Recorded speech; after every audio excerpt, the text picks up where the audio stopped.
Humility and courage. And why is that? Because I feel that if your heart is not open to receiving correction, to receiving the truth, it's gonna be hard for you to really internalize the things that I'm about to say. And like, don't worry. I mean, it's not a big deal. I was the same way. When I was in high school, I used to be like an atheist. I didn't believe in God. I was so far away from Him, really. And through the power of prayer, people praying for me, His grace entered my heart, and I just had this desire to know more about God and to know more about His teachings, to know more about what He has, what Jesus, God came here, down here, and told us what to do, and also through the church fathers, the saints, and to live a more moral life, and to live a better life than I could have imagined if I had stayed in my atheist ways.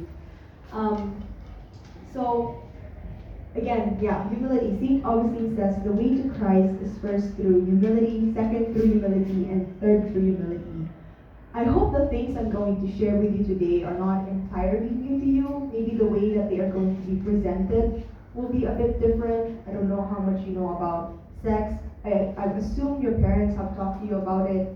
You've learned a lot. I mean, we grew up, with the internet, so it's not such a shock to us, but I really feel like it's important to know more about sex, sexuality, purity, from a Catholic perspective, from a woman's perspective, and not from just from the media, for people who really do not have a vested interest in you guys, in your well-being and in your soul to get to heaven.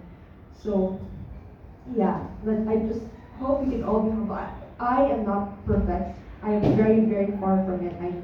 There's still so many things I struggle with, and as I go through my talk, I'll share with you my struggles with these things too. Because like I said, I grew up, modern generation, I'm Gen Z, and I had very disordered ideas about what is right and what is wrong. And I feel like it came from a well-intentioned place. And, I just believe everyone should be loved and be happy.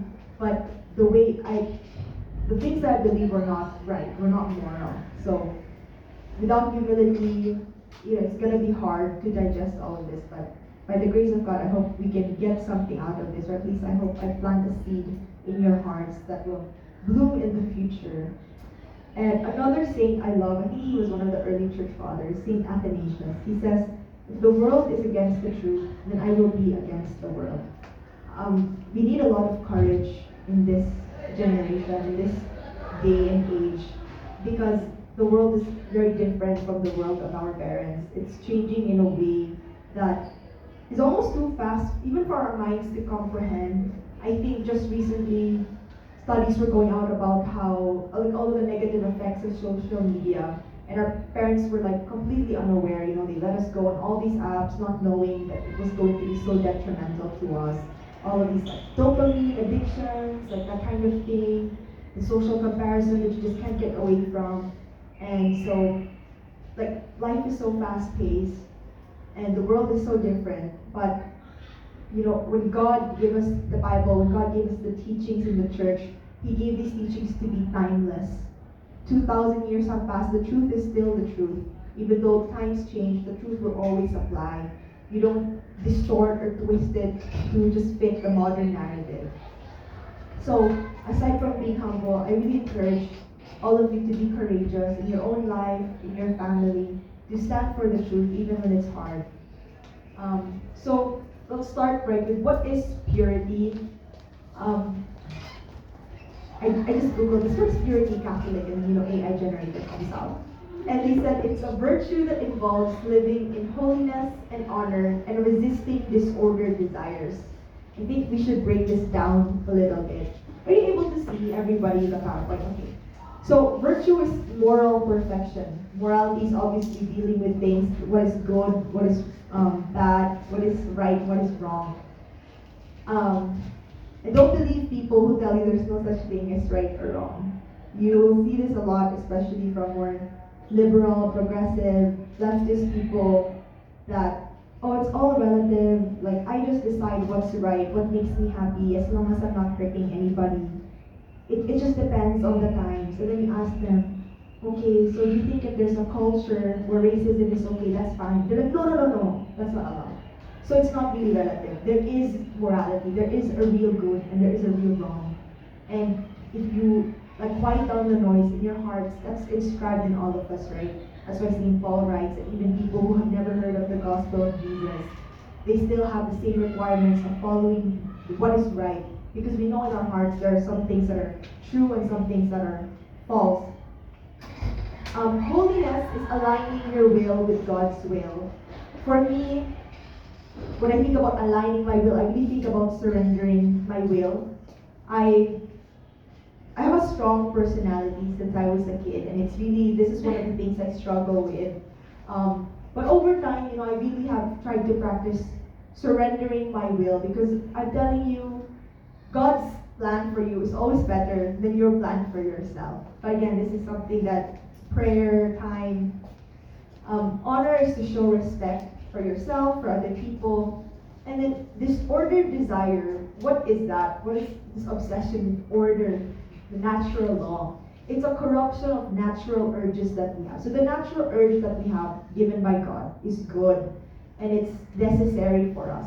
But when there is a corruption, because the original sin, then there's this disorder and this abuse of it. So I'll just give examples, so like easy ones that we know of.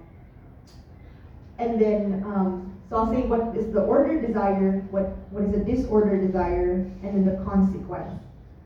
So we enjoy food, we need to eat for nutrients, to sustain our lives. And also it's good, when you have a good meal, you share it with your friends, with your family. It's memorable, it ties you sometimes with like just the best memories. When you're sick, you get like some congee, some arroz caldo, makes you happy. You share a meal with your family on Christmas. It's good, right? Of course, the disorder is when it's gluttonous. It obviously, when you overeat, you feel physical pain. And it's not just the short term, like, oh my gosh, my stomach hurts. But long term, you start losing self-control over other things. It's not just like, okay, I lost self-control with eating too much, even though I really couldn't eat it anymore, just because of the pleasure of eating. It translates also like, you'll have a hard time controlling how much money you spend. You just keep spending, I don't know, you're borrowing money already. It affects you, right? It's not just like this one thing, just food. Beauty. God loves beautiful things. When you're at church, it's so beautiful. It makes you feel like you're in heaven. But obviously the disorder with that is vanity. And what does this lead to? This leads to body dysmorphia, feeling like there's something wrong with your body, or body fixation. Like you keep fixating on all the flaws that you have. I need to fix this, I need to fix that. And it obviously leads to envy towards others who have, let's say, the trait that you would like to have. And ingratitude for the things in you, the qualities you have, that are so beautiful, that when you change other parts of yourself, it takes away from the beauty that you have.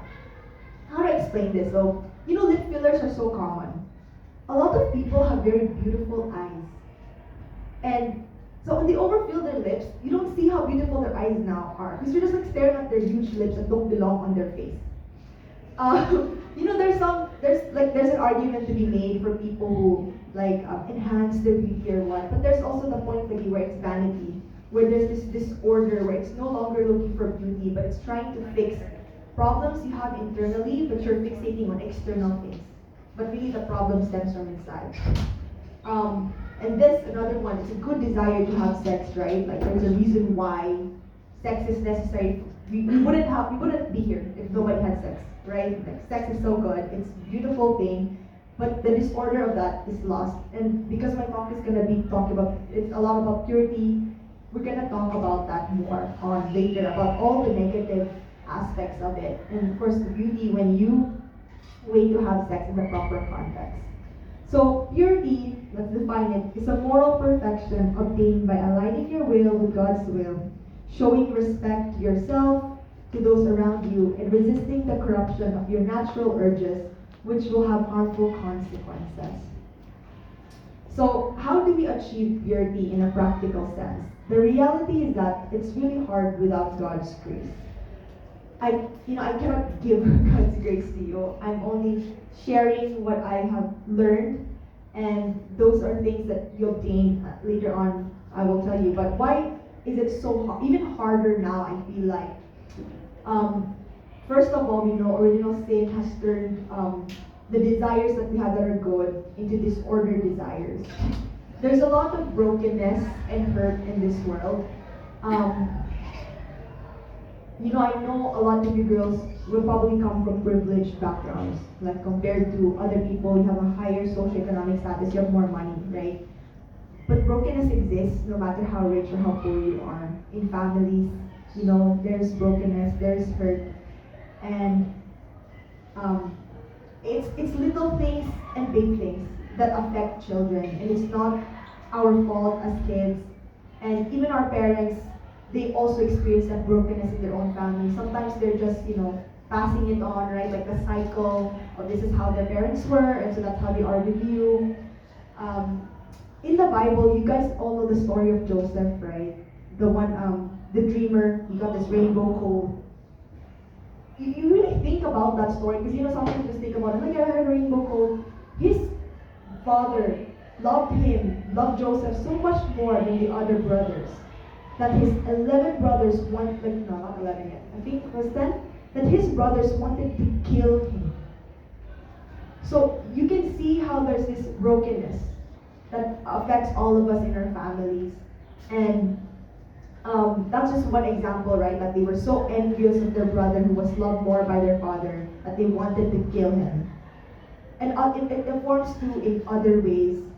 And what way is that? Because we're talking about desire and love. Sometimes when we don't have the right affection that we should have, that we, in my opinion, have, that God, I feel like God made it's our right to have had that pure love, that good love from our parents as much as possible. It leads to this disorder, this brokenness, where we look for love in other places. And a lot of times we're looking for love in wrong places that we did not receive, let's say from our family or from our siblings or from like those who we really trust, who should have been there for us. And so, because of there's so many broken families that I observe in my life, not just here in the Philippines, but even in my time in the States. There's so many broken families, and it really hurts the children, hurts us, and it will affect us, and it affects society. And so, it's one of the contributing factors to why it's so hard nowadays to achieve purity. And of course, we live in a very demonic society that promulgates evil and it praises immorality. If you ever feel like, oh, there's no such thing as good or evil, I can't believe God exists, you look at the world today, and what do they promote so much? They promote evil so much. They promote evil with so much intensity.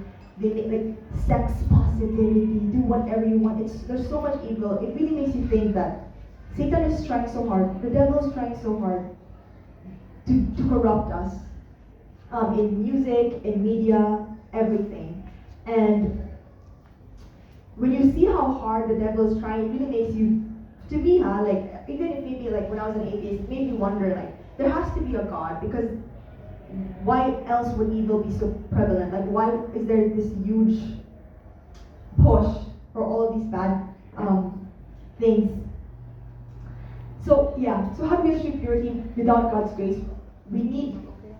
It's hard without God's grace, sorry. So we need God's grace. And so prayer, I think you guys know all of this already, especially the rosary. Miss Aiko prayed tons of rosaries for me. I really feel like that was how I got converted from being like an atheist. I wouldn't even enter the chapel. That's how much of an atheist I was. I really was so, like, I really just didn't think God was like this loving God who loved me. I just thought like, oh, it's just in the universe. You're just like created, and I don't know, we just need to find our own happiness. But by her prayers, by the intercession of Mama Mary, I became a devout Catholic.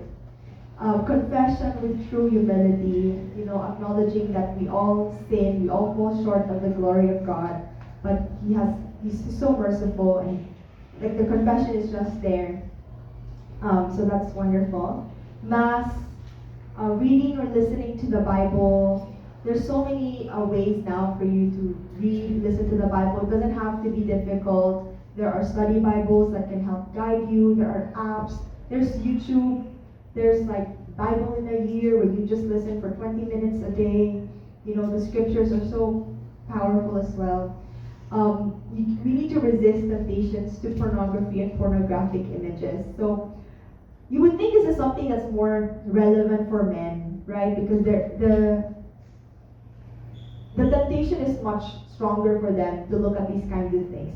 But with women, I think that social media, let's say like Instagram, TikTok, Facebook, but especially I would say Instagram and TikTok, it's very pornographic. You know what I mean? Like everyone is very immodest. You see like people's cleavage, people's butts, the kind of dances that they're doing. It's very lewd, it's scandalous. Like you wouldn't imagine somebody doing that in front of their parents, that kind of thing. That's how you know it's really bad. Because they would only do that in front of the camera for everyone to see, but they would be very like ashamed to do that in front of their parents or someone who like matters to them. So if as much as possible, if you can like take that away from your social media feed, like following celebrities who post a lot of like bikini photos or like I'm so hot in these like dress photos, that would be really helpful. Because whereas with men, they struggle with the side of like they desire these women, for us it affects us in a different way. We start comparing ourselves to them. That's just like, right? Like I'm a girl, I know the feeling, and it never leaves you feeling better. Comparison is a thief of joy. God does not want you to be filled with jealousy and envy. God wants you to love yourself. So if you can get rid of these things as much as possible from your own like feed and social media and your own life, like magazines or whatever, that would help a lot. It's hard already inside you. Like you see the big billboard, I think coming here to Manila, there's like a Bello billboard, body reset. And it's like, she's basically like, she's almost nude, really like, AI can quickly turn her to a nude image. You know about these kinds of things, right? AI will just take bikini photos, and with the technology, they can turn that to a completely nude photo that looks so realistic, you couldn't even tell that it wasn't. So that's what I mean. Society is so pornographic, so sexual, so obsessed with sex in the wrong way. If you can try and find ways to have less of that in your own life, it will really help you to achieve purity. Again, in the same vein, watch, listen, read, consume media that is pure. There's so many, even though social media has so many negatives, for me it has been a really great thing. Because I would watch a ton of YouTubers who were like Catholic, follow their Instagram accounts, and it was kind of just a way for me to kind of purify my life to like, okay, so there's so much bad stuff all around me. If I can make my social media feed life-giving, something that makes me desire good things, then it's a good way to make use of something that can be used for evil, for good. So, I don't know if you know about the Hallow app. I love Hallow. My husband and I love Hallow. It just makes it easy, and not in a bad way, but kind of in a way that you don't have an excuse.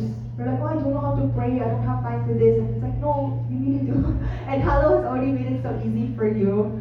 And they do 3 months free, and I think they even do student discounts. Like there's ways for you, and it's such a good investment. But of course, there's even free stuff on YouTube. Christian films, music, content creators, influencers. You know, when I was dating my husband, I used to listen to this song called Make Him Wait. It's a country song. And it was like, make him wait. And then the lyrics were like a boy's gonna run, but a true man's gonna stay. And I'll be listening to that, and I'll be like, yeah, like, I'm gonna make him wait. And it's so much better than like, I don't know, like Doja Cat kind of like, yeah, I'm gonna have sex with this guy, that guy, and like, oh, I'm so empowered. It's not empowering for other people to just be using your bodies and you using other people's bodies. It's empowering, like your husband waited for you, you're getting married, like, and you have like, your dream wedding or whatever. That's really nice. And I love, that's the kind of mindset I had. So I don't know if you know these people, but these are the people I follow. So Brett Cooper, she's Gen Z. She's younger than me. I think she's 23 years old. And she covers a lot of Gen Z relevant topics. She's Christian as far as I know. Emily Wilson, she's a bit older. I think she's in her 30s. But she's very helpful for dating, waiting until marriage. Like, what do you do while you're still single? And everyone around you is like has a boyfriend, and she has so much just great content about that. I think that's her ministry specifically. And she's so Catholic, I love her. There's Michael Knowles, he does politics, culture. he has really great interviews. He has interviews with like ex-sources. He has interviews with like psychics. He had an interview with this porn star who became Christian. She was like an OnlyFans. She was super big on there. And she talks about like her testimony, how she converted to Christianity. There's Candace Owens, politics, pop culture. She just turned Catholic as well. She really like does a lot of series to talk about like, you know, like a lot of issues we feel like, oh, they're just like news things. They're not. There's really like something deeper behind things, and usually it's demonic. I keep saying that word because it's so true. Father Mike Schmitz, he has lovely homilies, explanations, Ascension Presents.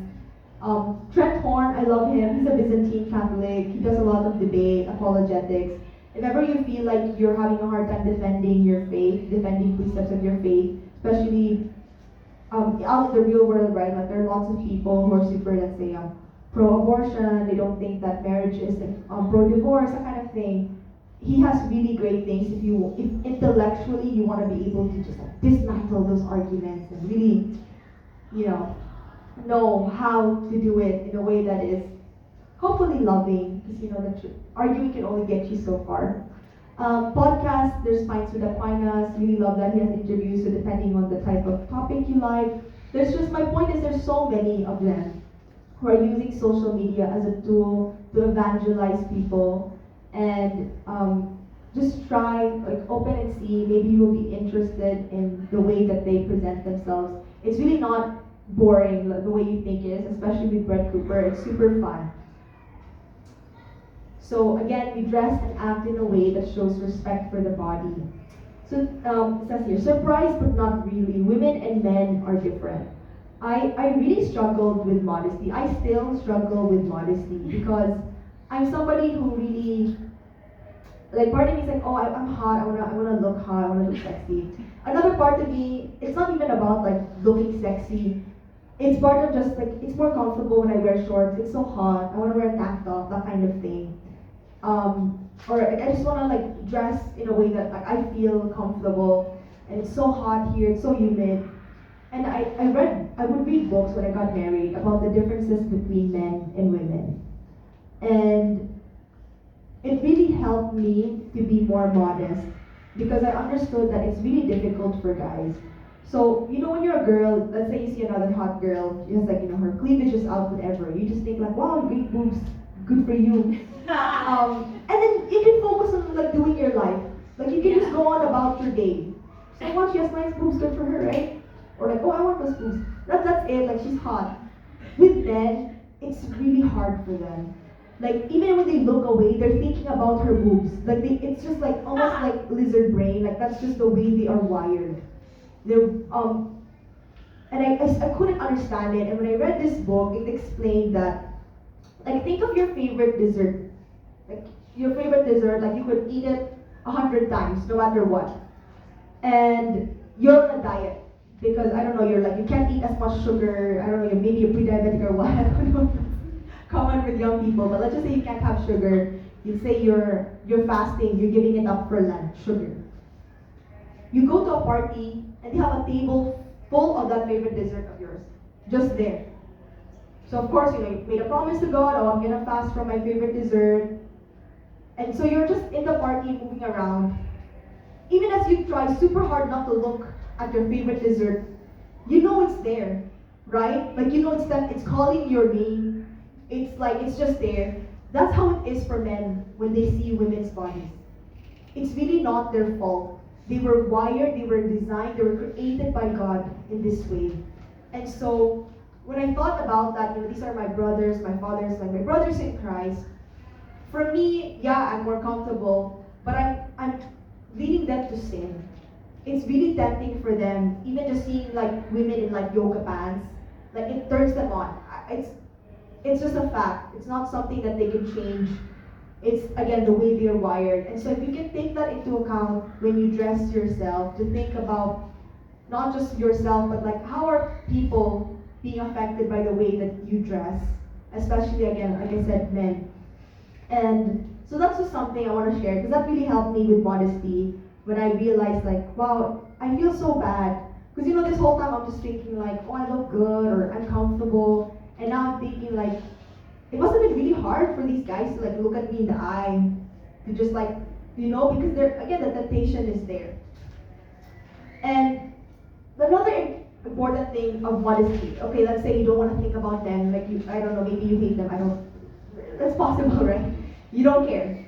Even as yourself, as a woman, you treat yourself with self-respect, with dignity, that you are more than just your body. And this is a question, right? They say, do you want to be the ex-girlfriend or the wife? My husband is very honest with me. And he talks to guys. Guys have these like locker room conversations, I guess you could call them that. And I'm not saying this to excuse men. I think this behavior is not right, okay? But just to let you know that some men do think like this, where they will date certain girls, especially like women who dress immodestly, provocatively, but they really have no intention of marrying these women. They're just there. What my husband says, that this is how guys talk. She's there for a good time, not for a long time. This is just the truth. This is how, And whenever they're finally dating for marriage, dating for the one, they usually don't go for the one who dresses provocatively or modestly, and not because you're not valuable, but because it's like to them it's like you don't have self-respect. Because if you had that, you would know that your body is precious. It's not something to be sold to these people like around you. Like it's not something that is for everybody's eyes to see. So the context really matters. Your body's beautiful, you can be sexy, you can be hot. Ideally, like, if your vocation is for marriage, you can be sexy, you can be hot for your husband. Somebody who's gonna treasure you and won't just like think of you as your body, right? They married you, not just for a good time, for a long time. So if that's what you want, maybe you don't want that, that's your call. Again, like what I said, you want to be loved solely for your body, or also your intellect, your wit, your kindness. And even if you're not thinking about marriage, like, do you want people to just, like when they talk about you, they want to be friends with you because you're hot? Like that's kind of weird, right? Like they want to be with you just because you're sexy. You want friends, you want people to be with you because of your kindness, your intellect, your wit, you're funny, you're just a nice person to be around with, you uplift them. Because your body will change, you don't know what's going to happen. It's not just like pregnancy or something like that. You could get into an accident, God forbid, but things happen, even if, like just age, right? But your character will always stay with you. And if you know your worth, then I feel like modesty becomes easier. It's really hard when you don't know your worth, when you think you're ugly. And I used to think I was ugly. I used to think that like, oh my gosh, my nose is so big. Or people always said that, or would always point out like things about me that they didn't like oh, if your eyes were like this, maybe if your eyebrows were like that, your lips were, there's so many people are like that. And so you kind of use your body as a way to be like, well, at least I'm hot. But again, it stems from that insecurity, right? Where it's like you don't feel like other qualities are better than just your body. So again, if you focus on your character, if you know who you are, you know your worth, modesty becomes easy. Another way we achieve purity is to surround yourself with friends who are holy. I think I had a friend and I wanted to say like, oh, can we pray the rosary in the car? But then because I wasn't sure at the time like how they are, like I just never brought it up. But I did have a friend who I knew prayed the rosary all the time. And it was just so easy to be like, hey, let's pray the rosary. She's like, yeah, sure. And then it was just like, oh, it's easy, it's nice. And that's just like one example of when you surround yourself with friends who are holy, it becomes easy, When it's the opposite, you have friends who will like encourage you to, like, again, like maybe dress modestly, go out, partying at night, and just doing things that make it harder for you to remain pure, remain chaste. But if you have friends, please keep them, treasure them, and encourage them also in a life of purity, because we are in spiritual warfare. Like I said, so demonic the world. We need all the help we can get from our friends here in heaven, like the saints who intercede for us, but also our friends here on earth. Please treasure them. I swear, like, I still meet up with my friends from Southcrest, so that's so special to me, and it's nice. It's I don't know how to describe it. Like, yes, I love my husband. He's like my soulmate, but I still need my girlfriends. You know, there's just something about having another woman, and especially when that woman is someone who uplifts you, who doesn't make you feel bad about yourself, and helps you get to heaven. Like, that's wonderful. So another thing is to learn the meaning and purpose of sexuality in God's plan. So I think this is a part of the talk. I'm going to talk about sex a lot. And also marriage, because you understand sex when you understand marriage, you understand marriage when you understand sex. Okay, the two go hand in hand. So what is marriage? It is the lifelong union between a man and, why I say women? That's woman, okay? That's so bad, and that's actually women. It's one man and one woman, ordered towards, first, the procreation and education of children, and second, for the unity of husband and wife. So the enemy, Satan, wants to turn this upside down. They make it seem like marriage is just for the husband and the wife to love each other, and that like children can come, but they're not really the priority. And that's not right. You know, it's for the children first and foremost, and of course the second aspect of that is for the husband and wife to grow in unity, to go to heaven together. That is what the vocation of marriage is for. Now, what is the marital act versus fornication? When it comes to sex, isn't it just consent that matters? That's what you hear around, right? It's just about consent. He said yes, she said yes, therefore it is fine. No one's gonna get hurt. That is the argument you will hear a lot. But that's not true. So there is again order versus disorder. So the ordered act, marital act, sex, it's meant for good. Fornication, sex outside of marriage, this is not just like premarital sex, like before marriage, but even when you're already married and you, like, let's say you commit adultery, that's sex outside of marriage. Fornication is disordered. And why is that? Isn't it just consent that matters? And it's not just consent that matters, because when they say you're not hurting anybody, they don't understand the ways that fornication can hurt people. They think like nobody is like dying, nobody is maybe like getting physically hurt. That's all they think about. But emotionally, psychologically, and even the society is being hurt by this. Because sex is meant to be true, good, and beautiful. Again, sex is so wonderful in the context of marriage. It's amazing, it's a blessing, not only for your husband and yourself to like have this bond with one another, but also because it creates life. That's how beautiful and good it is. Like, it creates another soul that will hopefully also go to heaven. It was supposed to go one by one, but it didn't. So let's just go line by line. Pretend you didn't see the bottom. Why wait for marriage? What's in it for you? Won't you miss out on fun? It's not fun, it's pain. You'll miss out on pain. That's good. If you can prevent it, it's great. So what are the positives of waiting for marriage? It's better for you. It fosters self-love, self-respect, and self-esteem. Why? There's no pressure on you while you discover who you are. You know, when you're just like getting to know, let's say, your boyfriend or like a potential boyfriend, there's no this pressure like, oh, we're gonna have sex. It's just about getting to know one another. Are we really compatible? When we grow old and maybe we can't even have sex anymore, are we in it for the long run? It protects you while you grow in maturity. Again, if you have insecurities, you have hurt, you have brokenness, sometimes for the other person to want to be with you, you will just give up your body. That's what you're doing, right? Like, you're selling your body, you're giving your body, oh, stay with me, I'll have sex with you. And it's not a nice way to live your life, because I'm telling you, girls, you're so valuable. Like, God created you. It wasn't just your parents having sex. Yes, your parents had sex, but God also willed for your existence into this world. That's how precious you are. If you read scripture, you'll hear how much God cares about you. He knows about every hair on your head.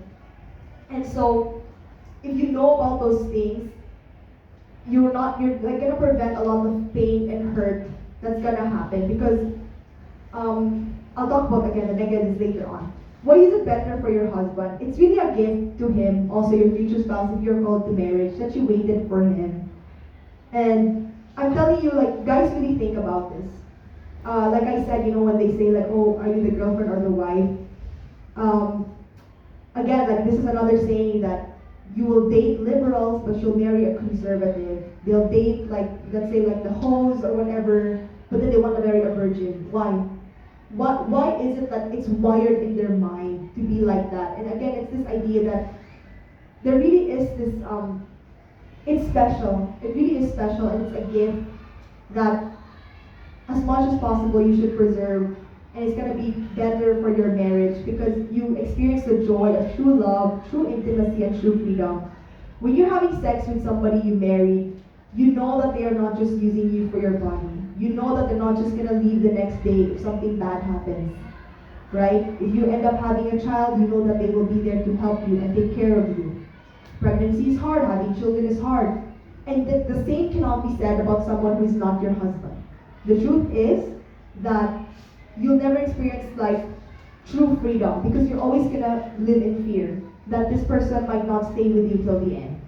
And it's gonna, you're not gonna have true intimacy either because again, like maybe you're having sex with him, but you're still withholding parts of yourself because you're still afraid to be hurt. So there's gonna be a part of you that you're never really gonna share with him. And again, it's better for society because if everybody understood the sacredness of bodies and the dignity of each person, how beautiful, less people getting hurt in this world. Now, what are the negatives of premarital sex? It fosters a contraceptive mentality. I could go on and on about how horrible birth control is for you as women. I've heard of women becoming like angry, becoming so depressed, becoming overweight, just like having all of these problems from birth control. And they never tell you these things. They just say, no, you won't get pregnant. That's not true. There's a lot of incentives for them to promote birth control. And it's really harmful for you as women. If you have a doctor, like I had PCOS, and the doctor was like, oh, just take birth control. Find another doctor who will try to address the root cause and not just the symptoms of whatever problem you're having. Okay, this is the part, it hurts yourself, the other person, and potentially your future spouse. How does it hurt if you're both consenting? You know that maybe it won't last and you're okay with that. So, I'm gonna get into science a little bit here. There's a hormone that we produce, oxytocin. It's called like a bonding hormone, a love hormone, because you bond with the person that you have. And there's only 3 scenarios in which the oxytocin is released. When you're breastfeeding, when you are giving birth, and when you have sex. So with breastfeeding and giving birth, obviously, you don't give birth, you don't know who this child, I mean, it's your child, but like, oh my gosh, it's like an alien child. It looks weird, like what do I do? But you feel so much love for this child, and that's because again, so much of this oxytocin is being released as you give birth. Every time you breastfeed, it hurts, it's not always easy to breastfeed, but this oxytocin is being poured, you bond more with your child, you have this love for your child. And in sex, you also get that release, that oxytocin. So you bond with this person. You ever see women, maybe you've heard of them, maybe you know them, that they can't seem to get over their ex. Even though their ex is so toxic, they have all these reasons why they know they should have broken up. But especially if they had sex with their ex, and then especially that was, let's say, the first time they ever had sex with that person, they can't seem to get away. And again, it's because hormonally, like their body psychologically is bonded to that person. Because your body is saying something that we're going to be together forever, we love each other. And God designed it in such a way that these things happen.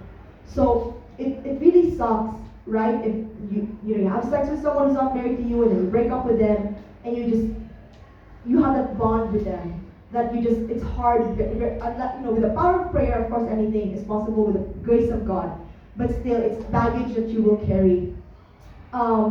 You're also hurting the other person because they will also have that same feeling, right? That you're using them, they're using you for your body, but you're also using them.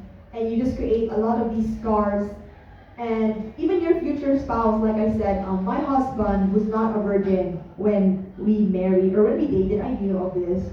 And like, it bothered me. Like sometimes I would think like, oh, I can't believe you slept with these women. And of course it's something like through prayer, and I know my husband is obviously faithful to me. It still hurt me that he didn't wait. And he told me, if he could go back in time, he wished he had.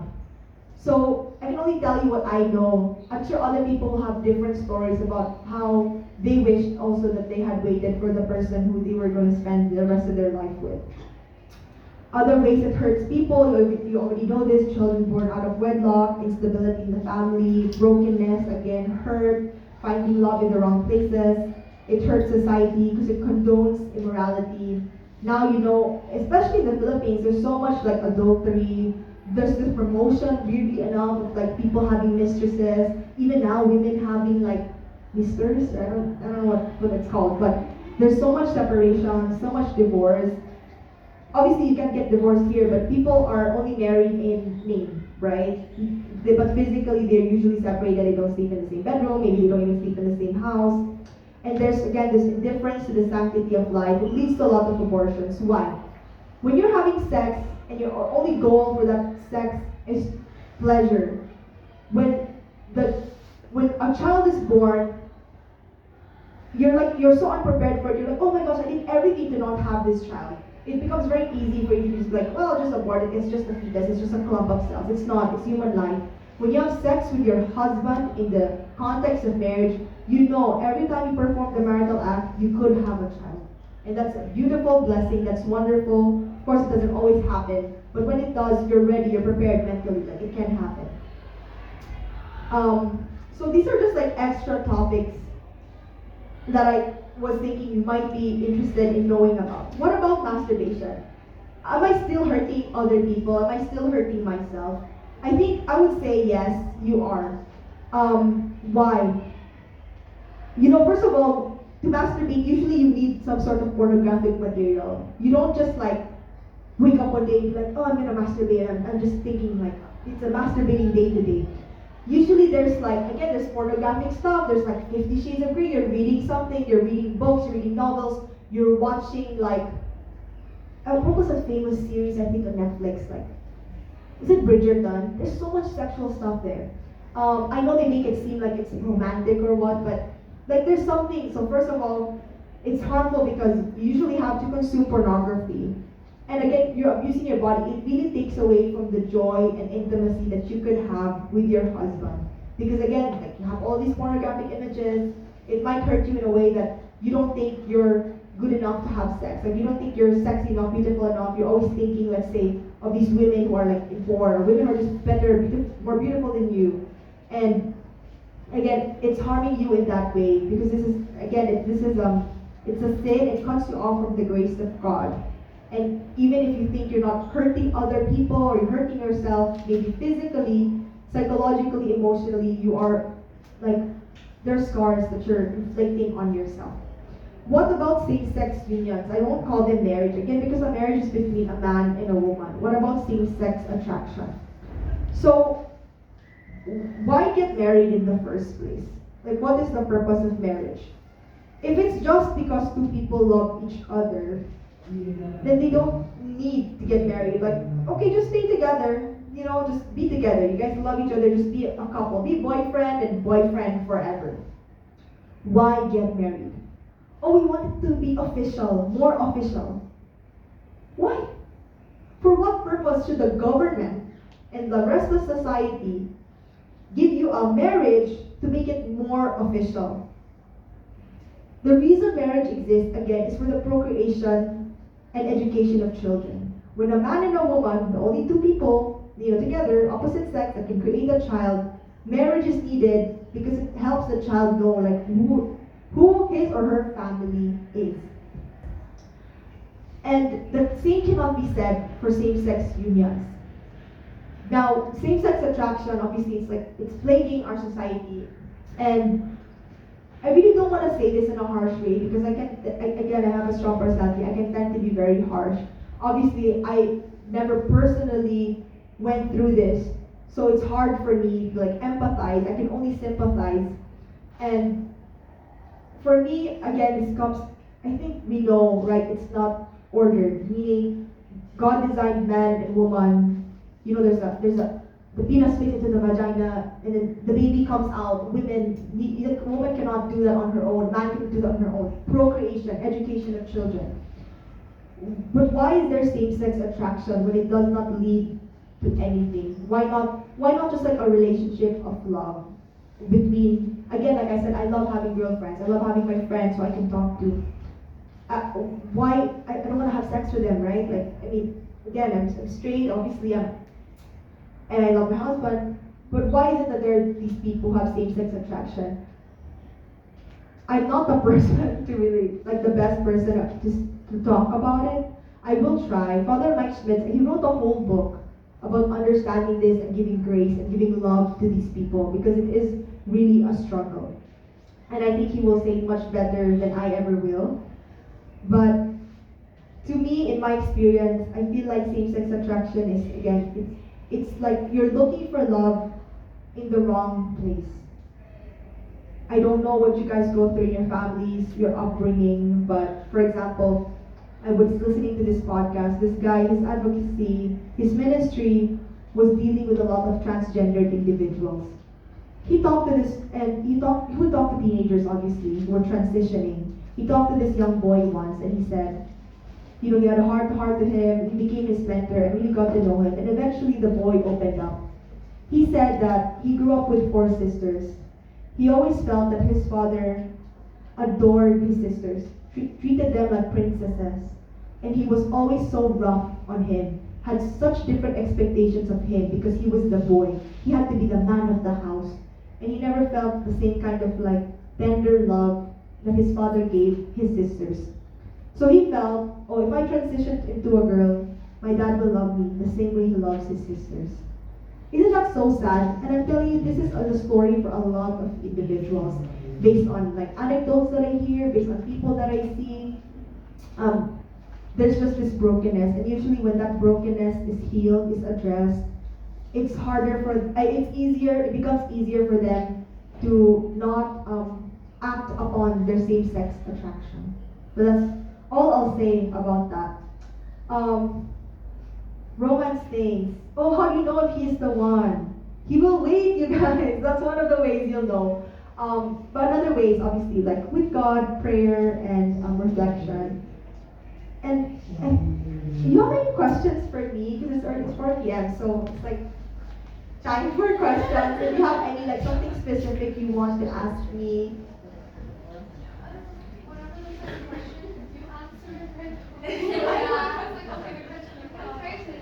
Okay, I'm glad. Thank you. But yeah, like, it doesn't have to be, I'm sorry, I feel like this is a very heavy topic. It's hard for me to just say, you know, like this one talk. Again, whenever somebody is struggling in any shape, way, or form, we really have to do our best to love these people and not to be harsh towards them. Like, yes, the truth is the truth, but most of the time, these people already know that in their hearts. When they're struggling with these different areas of their life that really, again, need to be addressed. Questions? No? I have a question. Uh-huh. So I want to go back to what you were talking about earlier, how like men are wired like one woman, where like things that are not very modest. Yeah. It's really just like men's inclinations. Like, Yeah. do you think that justifies the way they act? Like certain men act, certain women? Okay, okay, first of all, yes, the inclination is there. Again, this does not justify like bad behavior. Jesus says, right, that it's not just good enough for somebody to, let's say, like not commit adultery.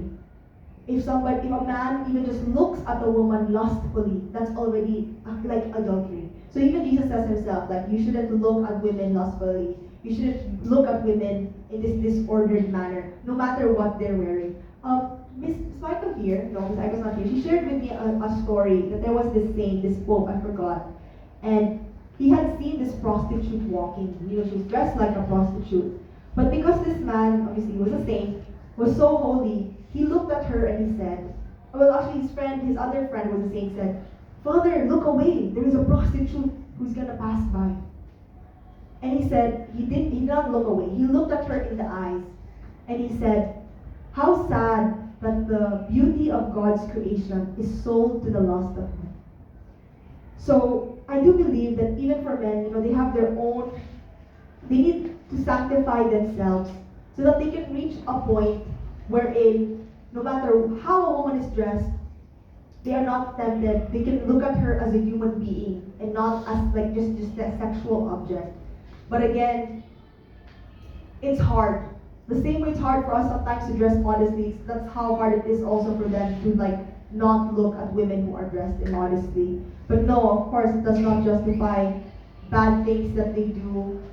This, like we do our part, they also have to do their part. Like everyone is called to holiness, man or woman. And it's just, my point is it's different. The path to holiness is different for women, it's different for men. Like they have inclinations that are harder, and like we also have like things that are hard for us to control as women. Like let's say for example, like gossiping, right? Like it's just harder for us. Why do we love to gossip? I don't see men struggle with it as much. Yes, they gossip occasionally, but they don't have this like deep urge to like, oh, did you know what she did? Look at this, look at that kind of thing. So again, the path to holiness is different, but the call to holiness is the same. Yeah.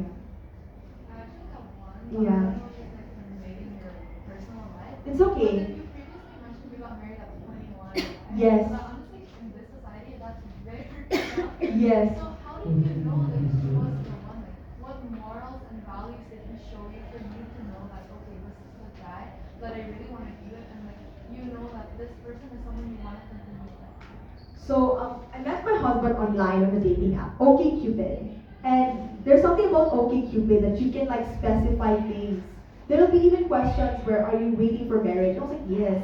And then you can notify how important that is to you so that the other person can also see like, oh, this is important to her. And it will match you based on how many things you agree on. When I first had, so we're like chatting, like messaging, didn't meet other person. And then eventually I was like, hey, can we have a call? I don't want to like meet you in person. If in a phone call I could like reject you. I could no, in a phone call I could know maybe you're not the one for me. And when we had our phone call, I told him, because I had already like dated a bit in the US at that time, and I had noticed that people there, it's not like here where like guys court you, usually with the intention of marriage. Usually, I don't know how true that is now. But in the US it's not like that. The people date, they meet through apps or they meet through friends. And there was this thing there where they call it casual dating, meaning you're dating with no purpose except to just like be with each other for a good time, not for a long time. That's the point of dating casually. So I told him on our first phone call, I was like, hey, I'm dating for marriage. I'm not dating for like casual. And he was like, yeah, okay, great. And then we just started talking about our he was Catholic, so that obviously made it easy. So we had the same values. We really talked like, what are we gonna do? Let's say when we have children, what if we have same-sex attraction? And we had like similar responses as to how we were going to address that. We had similar values about like what we want. Like, do we want to have children? How many? What if we have more? What if we can't have children? What if we're infertile? Will we adopt? I think it was just a matter of really addressing the serious, important questions first, instead of like, oh, do you like the same music as I do? Like, okay, you're gonna get married. What if he changes his style of music? You're gonna separate him because you don't have the same taste in music anymore. Really focus on the values. For me, I don't know if God was just really calling me, because since I was 18 years old, I really wanted to be married. I'm like obsessed with Twilight, the kind of like romance, Edward. Remember how Bella really wanted to have sex with him already, and everyone was like, no, I'm old-fashioned. Let's wait. And I'm like, yeah, I want someone like that. I want someone to wait for me, someone old-fashioned, romantic. And I just really felt the vocation of being a wife and being a mom. I love children. I knew I wanted to have my children, like my own children. So like I just felt that was my calling, my vocation. And then as a matter of finding him, I prayed a lot. I prayed for signs from God to let me know if he's the one. Again, first I focused on my relationship with God. If you seek first the kingdom of God, everything else will be added unto you. And that's important that you have a really strong relationship with God first, because there is this temptation to make your boyfriend or your future husband an idol. where you love him more than you love God. And then if he doesn't love you, then you start feeling like you're worthless or something like there's something wrong with you. So if you can like really pray on it, and I really loved him even if we were dating and he was my boyfriend. I would still pray to God. And this really was hard for me to do. I would pray to God and be like, God, you know how much I love Ruben, my boyfriend at the time. But if he's not the one you want for me, break it off. Let him break up with me because I don't know if I have the heart to break up with him. Let him break up with me if he's not the one for me. I would pray that a lot. So again, there's this surrendering to God's will. Like yes, you like this person, you love this person, but pray so that God will bless your relationship. And of course, like, Ruben's a little older than me. My husband is 8 years older than me, and he just wanted to marry me. He told me he was actually really afraid I would get away. Like he said that he was just like he knew that from the moment he met me he wanted to marry me, that I was the one, and he just like there's something with men, and this is another secret of men. When they know that you're the one they're gonna marry, they know like within the first 6 months. They do not need more time than that. Like this is a reality. I've talked to so many men, and like my husband has told me a lot of these people, a lot has talked to like his friends who are guys.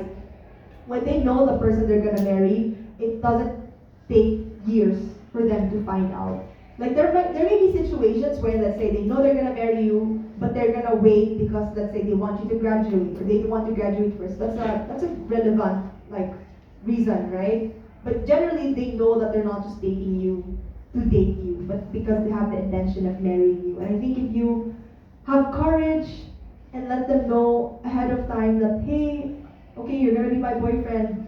Why? Like, what is the end goal of our relationship? And if his answer's not marriage, he's probably not the one for you. Because I think for most of us as women, right, the desire really is to be married. I don't know. Maybe there's people like this who exist, but normally I don't see of girls being like, I can't wait to be the girlfriend only forever or something. It's usually like I want to be married, I have a dream wedding, dream gown. Like we obsess over these things as women. So yeah, try to find a guy who is devout Catholic and will wait for you until marriage. And ideally he will also save himself for marriage. I swear there are still men out there. They exist.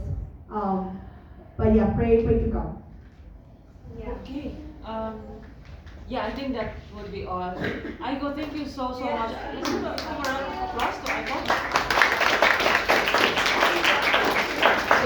So let's end with